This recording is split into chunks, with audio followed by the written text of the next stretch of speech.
Eric on Netflix. Oh. Recommended by our sister Virginia, which I never would have thought this was her vibe or tone, or I just would not have thought this, because it's basically set in the 1980s in New York, and it's a story of a young boy, Edgar, going missing.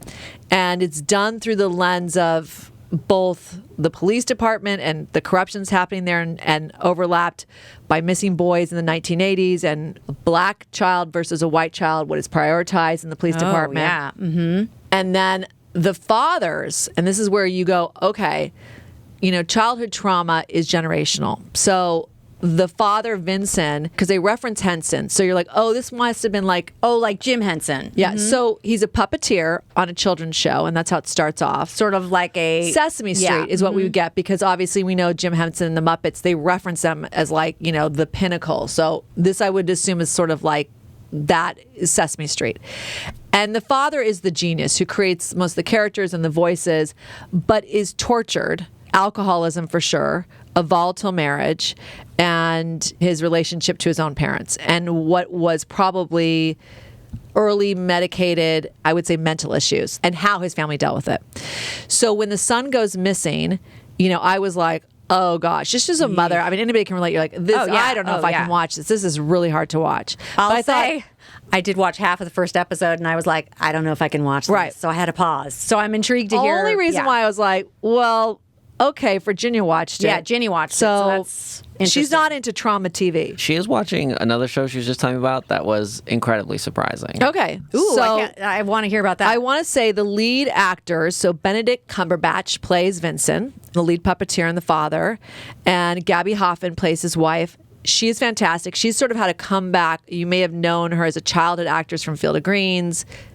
Field of Greens, that's like a drink I just made up. Field of Dreams. Field of Dreams and other ones. But then Girls on HBO, she started to have cameos on that. People started to go like, she's really talented. She is excellent in this. But they are such a combative couple. And this is before cell phones. So, it's like to go find a lost child in New York is like passing out flyers, staying by your phone, dealing with the police department. There's a low level of anxiety throughout it. You're just like, how would you ever find him? Yeah. Mm-hmm. How'd you ever find him? Yeah. And the lead detective on the case is McKinley Belcher. That's the actor. And he does a storyline that of the 80s in New York. It's the AIDS crisis and being homosexual and trying to hide that, especially in an NYPD station, and what that means as a detective.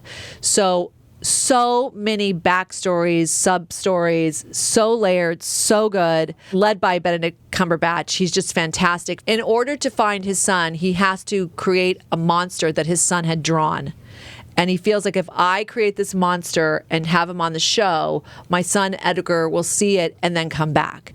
Now, part of that is his delusion of alcoholism and his own childhood trauma.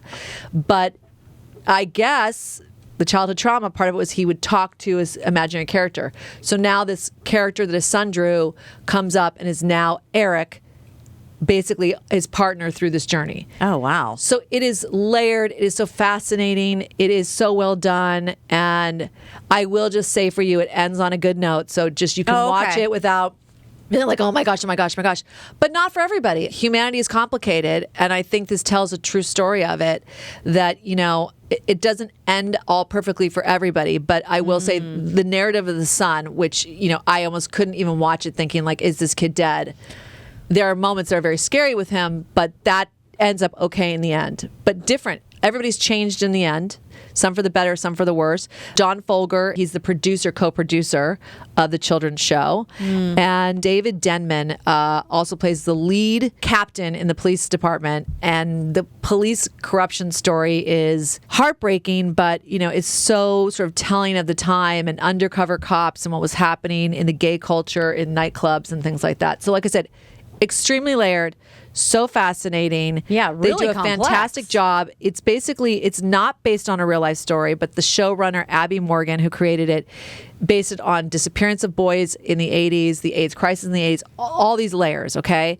And then it's directed by Lucy Forbes and producer also Holly Pullinger. So all that, I'm like, yay, women. That's a lot of running women. this. Awesome. And like I said, so creative, fantastic acting ensemble. I'm going to revisit it. You should. Okay. I can understand. That's what I'm telling people. I understand your anxiety of why you're like, I mean, I lost my son for one time for 1 hour, and it can still, if I go there, almost give me PTSD. There are moments I'm like, how are they not even freaking out more? Yeah. So I can only say, like, you just know that vertical, although very, very interesting and not immediately resolved by any means until the last episode, that element will be okay. But other people, there are elements of the story that maybe don't work out as well.